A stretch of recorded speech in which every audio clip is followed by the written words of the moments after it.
To ask the Honourable Tony Abbott to come and have a chat with us. We asked you to come and talk about the challenges that you face in being a volunteer in the Rural Fire Service, whilst at the same time maintaining a high-profile career. I'm sure you've got many interesting stories to tell us, and we value your contribution, and thank you for coming.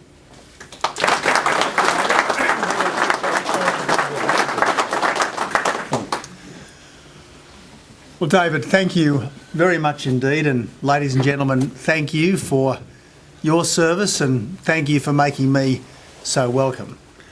I feel particularly privileged tonight because this is a very rare opportunity for me to address my fellow RFS members. As Australia's Prime Minister, I got to do a lot of wonderful, wonderful things, but nothing in my life has given me more pleasure than my service with the Rural Fire Brigade over the last 16 years. And no one that I know is more worthy of respect than the volunteers and staff of this agency, which helps to keep all the people of New South Wales safe, particularly in fire emergencies, but in all natural disasters, the RFS are there doing what they can, and that's a very great deal indeed. So this is a rare and humbling moment for me to have the chance to speak, because as a mere firefighter at the Davidson Rural Fire Brigade, as someone who got just 2 years as a deputy captain, it's not often that I get to address a group like this. So, growing up as a youngster in Chatswood on the edge of the Lane Cove National Park, you start to become a bit familiar with the threat of bushfire. And I remember a few times in the 1960s, Dad getting up on the roof, hosing it down, filling up the gutters because we could see the red glow in the night of fires in Lane Cove National Park. And then as a relatively young married man, we had the dreadful experience of the 1994 bushfires where Sydney was ringed with fire. I was coming home from work in the city that day. I got to the corner of Epping Road and Ryde Road, and I couldn't go the usual way. Looking a kilometre down the road, there was just a wall of fire near to Berg's Bridge, and I'm thinking to myself, well, Margie and the kids, they're up that valley. I looked to the sanatorium hospital because that was the nearest landmark to our house, and thank God there was no smoke near that, but it was a very nervous drive home. And in the next couple of days, while the fires raged, we had the car packed with the photos, with the family jewellery, with all the things that you would never want to lose in an emergency that overran your house. And I made a little resolution to myself that I would actually get off my comfortable backside and join the Rural Fire Service. About a month afterwards, I became a Member of Parliament, and like many good resolutions, it got forgotten in all the activity and the excitement of a new job. I was a very happy member for Warringah. I was vaguely aware of the brigades of the Warringah Pittwater Rural Fire Service, and then the week after the Olympics in 2000, we had a very bad local fire at Bantry Bay. I remember sitting up on one of the eminences. I was doing some constituent visits that day, and I was on the high ground in Killarney Heights, and I was looking down into the valley below, and you could see these fireballs rolling up the hill towards the Wakehurst Parkway. And I thought to myself, well, that old resolution to join the RFS, maybe it's time to dust it off again. So on the Sunday, the fire was out. I was down at Nippers. I was talking to a very good mate of mine whose kids went to school with mine. I said, that fire must have come very close to you. And he said, you know, I was sitting on my veranda on Friday night drinking beer, and there were all these poor buggers down the end of the street putting the fire out.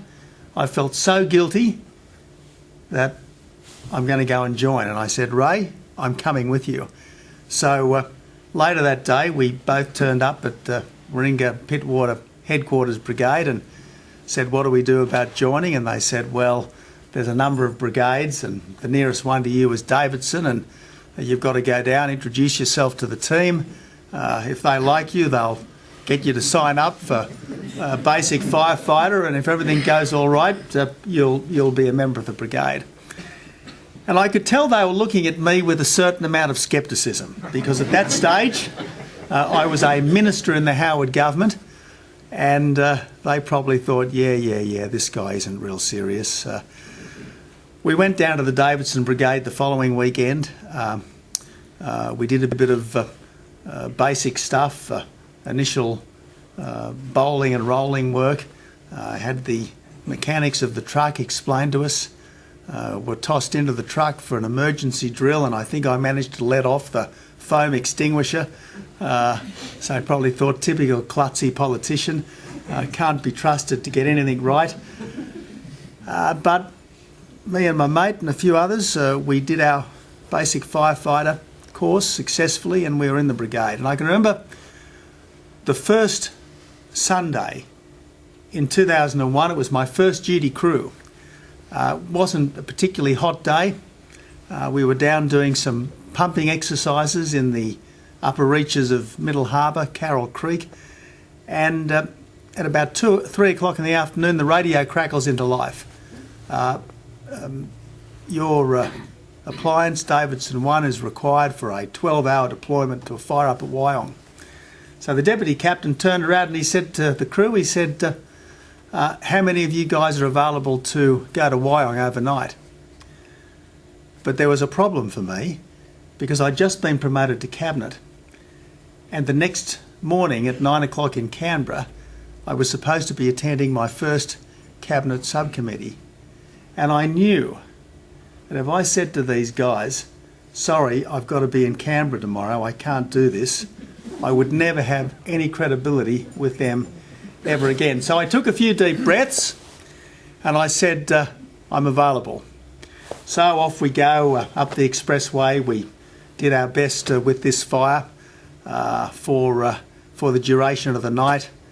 I finally get down to Canberra about 3 hours late the next morning, smelling like a barbecue. And one of my cabinet colleagues, the late Senator, actually I think she's still with us, Senator Jocelyn Newman, says to me, so Tony, where the hell were you? And I said, I was with the brigade, the local brigade, and we got called out. And she says to me, oh, Tony, you're a cabinet minister now. And one of those rare moments when the right words come to you. I said, Jocelyn, you've got to be a human being before you can be a cabinet minister. So I've got to say, that was a wonderful start to my active firefighting life. First duty crew, got an actual deployment. Wonderful. Since then, I deployed to the Blue Mountains for the 2001 fires, deployed to the Snowy Mountains for the 2003 fires, deployed to Victoria for the 2006 Grampian fires, led a crew to Wyong for a couple of days in 2008. No, it wasn't. It was 2009. In fact, it was the same weekend of the Black Saturday fires. We had fires up in the Wyong district north of Sydney. Deployed to the Shoalhaven at the beginning of 2013 when I was opposition leader. Deployed to the Bilpin fire. I'd been Prime Minister about 6 weeks, and I happened to be sitting at home on a Sunday when the call came through and found myself up at Bilpin. Spent a night and a day on those particular fires. And this February, I was rather looking forward to being able to tell the whip that I demanded emergency service leave and wasn't going to be in the Parliament for the next couple of days. But unfortunately, the strike team that was heading up to the Hunter Valley was stood down on the Sunday afternoon because the weather changed. So I had to turn up in Parliament, to my great disappointment. But along the way, I became an advanced firefighter, a village firefighter, a crew leader, a chainsaw operator, a breathing apparatus operator, a safe working on roofs person, a rural fire driver, and yes, for 2 years, a deputy captain of the brigade. It's interesting. I first ran to be a deputy captain in early 2007. At the time, I was the Minister for Health in the Howard government, and I was the leader of the House of Representatives. I thought I had quite good credentials. But in that particular election, I was knocked off by a part-time motor mechanic in the brigade. But my fellow brigade members made the right decision, because this guy was a much better firefighter than I was, and he's now, I think, an inspector in our full-time staff at Warringah Pittwater headquarters. The next year I did become a deputy captain, and I didn't have as long as a deputy captain as I would have liked, because about 18 months later, quite out of the blue, I became opposition leader. About a week after I became opposition leader, the captain of the brigade rang me and he said, "Tony, I think we need to talk." And I said, "Let's do it, Brendan." And he said, "What do you think you're going to do as a deputy captain?" And I said, "Well, I'd like to continue." And he said, "I'm sorry, Tony, you can't. You just can't. We would love you to, but it is simply impossible to be the opposition leader, the alternative Prime Minister of the country, and do your job as a deputy captain." But I've got to say that I did manage to stay an efficient firefighter throughout that time. I didn't do as many duty crews as I would have liked. I didn't do any additional courses over that period of time. But nevertheless, I was able to stay an efficient firefighter throughout that period, and as I just mentioned, deploy to some fires, as well as turn up to my quota of hazard reduction, burns and other incidents. So it's been a wonderful, wonderful experience, an absolutely wonderful experience. There would not be a moment that I have spent with the brigade that I haven't found fulfilling and often immensely satisfying. And there are so many things that you learn, sometimes with a degree of frustration. I can remember on the Snowy Mountains deployment in 2003, the first 2 days we were basically backburning in high country. The third day it was 35 degrees, 15% humidity, 60 kilometre/hour plus winds. It was a bad fire day. And the Category 1 tanker that I was on spent most of the day chasing spot fires on farms near the Barry Way, heading out from Jindabyne towards the Victorian Snowy River area. And I couldn't understand what the hell we were doing. I would have thought, you know, as a relatively new firefighter then, we would have been on property protection, because there were a lot of properties that were threatened that day and some went down. And at the end of our day, the temperature dropped, the wind dropped, the fire died right down, and the farm that we'd been on for much of the day, the farmer comes up to us and he invites us in for a cup of tea. And he said, "I am so grateful to you blokes." And I said, "Why is that?" And he said, "Well, I've insured my property, but I can't insure my grass. And by saving my grass, you have given me a farm for the next 12 months or so." And I thought, well, there you go. I have learnt something about rural life that I would never have learnt but for the fact that I was here with the brigade. I remember a deployment down to the Grampians. Our ABC was quite interested in the fact that a cabinet minister was out there sweating with the volunteer brigades. And over the years, I haven't played up the fact that I've been a volunteer with the RFS, and certainly in those days I was particularly keen not to make too much of it. But there was an ABC crew that was sniffing around for me. Anyway, the guy said to me, "Oh, you know, there's a crew over there." So they said, "Don't you attend the briefing. You can just sort of sit quietly in the back of the truck." And the ABC crew was circling the strike team looking for this suspect individual. And then we got going, heading off to our destination, and of course the ABC were in hot pursuit. Well, the strike team leader slowed us down, but said to our truck, "You guys accelerate past and get well away." And when we eventually got to where we were operational, my fellow crew members, who were pretty hefty blokes, just surrounded the ABC crew and said, "Fuck off." He doesn't want to talk to you. I haven't normally been game to say that to the ABC since, but nevertheless, it was probably a wonderful lesson in how to treat difficult members of the media. I could only have done this for the last 16 years with a very supportive family. Margie, my wife, understands that I've enjoyed it immensely, but she also understands that it is a genuine service to the community. Christmas Day 2001, massive columns of smoke mounting over Sydney from the Blue Mountains fires. The pages went off at about 2 o'clock in the afternoon, and I signed up for a crew the following day to leave at 4 a.m, and Margie was incredibly understanding of the fact that I wasn't going to be there for Boxing Day, and indeed wasn't there for most of the next week, because when we weren't back up in the mountains, we were on standby at the station. So I've been incredibly lucky to have a family which has understood that amidst a very busy job, there is something else to do, which is a different and in some ways higher form of service to the community. The interesting thing about politics is that it doesn't matter what you do, doesn't matter how successful you are, roughly 50% of the population will want to have a go at you because you're in the wrong team.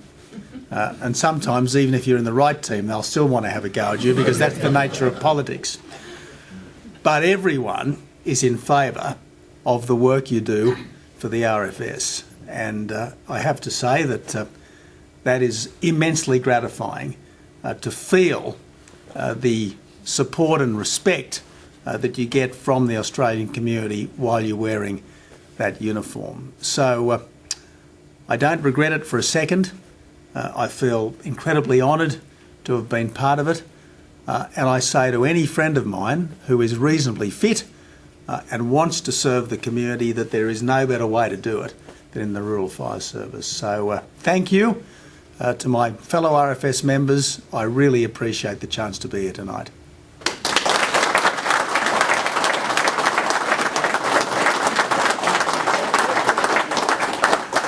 Do you have any questions that you'd like to ask Tony tonight? Yeah, just one.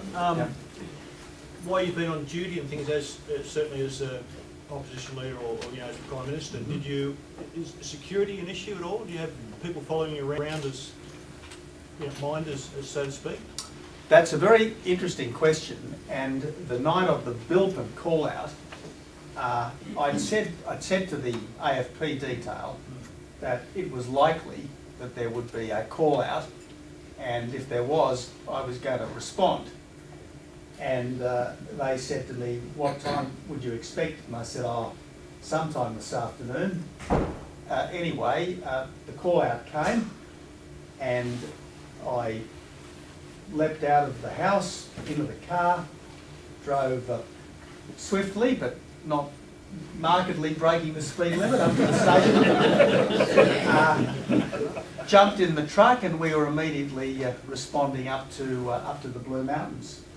And I'm thinking, you beauty, I've given the cops the slip. And about halfway down Motorvale Road towards the M2, I suddenly heard an echoing siren. And I looked back and the AFP were behind us with their lights and sirens on. So, you know, anyone would think it was a stolen fire truck. So it was just the cops wanting to enter into the spirit of things. Now, we got up there and I think they felt a little like shags on rocks because plainly when you're part of a group of 100 rural firefighters, you're not in any danger other than from the fire, and the police are not much good at firefighting or fire safety and protection. But look, you know, every time I turned out, either for training or for operations as Prime Minister, they were there. And I've got to say, the guys at the brigade enjoyed their company because they were good, decent people, and I think they respected what we were doing in the fire service, just as we respected what they did in the police service. More questions? Anything else? Yeah. Do you think the RFS volunteers under more pressure now with the hazard reductions and other accidents they have to attend?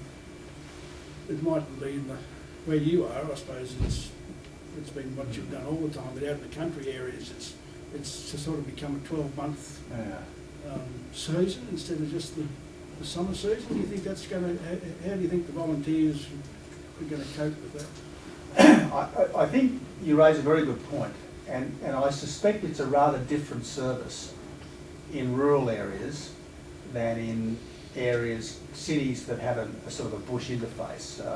I suspect it's a very different service. I know within the Warringah Pitwater brigades, there's a big difference between the attitude of Davidson, where the members mostly join up because they quite like the idea of being firefighters, and they quite like the idea of getting out and fighting fires wherever they occur, and West Pitwater, where they're in the local brigade because if there is a local fire and someone is not in the local brigade, they lose their houses. And I remember one of my mates who was the president of the West Pitwater Brigade telling me how annoyed he was when one of our guys, who you would know, David, so I won't mention him, but he's a stalwart member of probably the largest personality that the Warringah Pitwater Brigades have had over the last 20 odd years. He went down to give the West Pitwater guys a sort of a pep talk, and they basically said, well, you know, it's all very well going on these bloody deployments here and deployments there, and it's all very well getting these qualifications and this and that and everything else. We don't want to do any of that damn stuff. We just want to be available to protect our property in the event that there's a fire. Now, if you're in, for argument's sake, the Curdle Brigade, that's how you pronounce it. Cudal. Well, you know, I don't know how many active members the Curdle Brigade has. Probably a dozen. We've had a dozen members. Yes. Okay. Having been at the men's shed today, if they're also the guys that are active members of the brigade, I mean, they don't look like they would revel in having to do a lot of hard physical work. Terrific blokes, great company, but you know, these are not young athletes. But MVAs, they'd be called out, wouldn't they? Yeah. Yeah. House fires, they'd be called out, plus all the usual stuff, which would be happening summer and winter in rural areas. I mean, just because it's a cold day doesn't mean that there's not going to be a fire. And yeah, hazard reductions, I guess. What is a hazard reduction? It's a bushfire that we create for what we think are good reasons. So I reckon the burden, particularly on country brigades, and life in the bush is not getting any easier. If you are a farmer, you are working harder than ever, probably for less and less return. I reckon it would be tough. And all credit to the people who keep doing it, despite all of that. You mentioned some years ago that it was well publicised, the sense of entitlement, you said, is pervading Australian society. How do you see that affecting the culture of volunteering in Australia? Well, this is such an important issue because none of our communities would be what they are without that volunteer spirit. And it's interesting, you go not so much to English-speaking countries, but to other countries that are quite different from us culturally. And there's nothing like the same sense of looking out for other people. Someone falls over in the street in Australia or Britain or America, instantly there's a whole lot of people there to help. Something goes wrong, instantly there are people rallying around to do whatever they can. But I think there are places where basically you look after your own, and to hell with those who are not in your clan or not in your sect or not in your tribe. We've got this great spirit as a nation, as a culture, as a civilization, which says, do unto others as you would have them do unto you, love your neighbour as you love yourself. And I think whether you're a believer or not, it is a wonderful, wonderful ethos that we have inherited from our roots in Christendom. But there is no doubt faith is not as deep today as it was a generation or two back. There is no doubt people are busier than ever before to make ends meet. Most families need 2 incomes these days to keep things going. So the time that people have available is less and less. And I do think that a lot of people think more and more of number one and less of everyone else. That said, if I look at my own area, Rotary clubs are losing members, getting very old. Church auxiliaries are losing members. Hospital auxiliaries are losing members. Surf clubs are gaining members. Huge increase in membership in surf clubs over the last 20 or 30 years. And I think the RFS is gaining members as well. My own brigade had about 50 active members when I joined in 1999. We've now got, well, the captain was telling me the other day that we've got supposedly 100 members now. So I think that amidst the general anxieties about the age of entitlement, perhaps because of the respect that people have for the RFS and the obvious good that the RFS does, and if you like, the selflessness of the RFS, because you know it really is something which you absolutely do for others. People are still prepared to have a go. Yeah. It's not actually a question, but it's a statement of an old bloke told me. He said, if you want something done, ask a busy person. I bet you everybody in here's got a busy lifestyle. Yeah. And my grandfather made exactly the point to me when I was a kid. Yeah. Do you think you would be able to get your former strike force commander to be your media relations officer?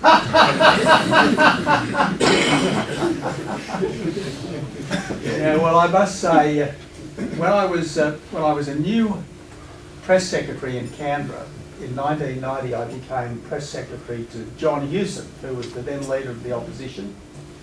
I was a journalist at the Australian at the time when I took on the job, and Parliament had come back, and the new members of Parliament were, they invited me as the press secretary to the leader of the opposition. The new coalition members invited me to talk to them about how they got more publicity. And I said, well, there's one surefire way to get publicity, and that's to stuff up. If you make a terrible mistake, you'll get all the publicity in the world. But if you want to get ahead, often the less publicity, the better.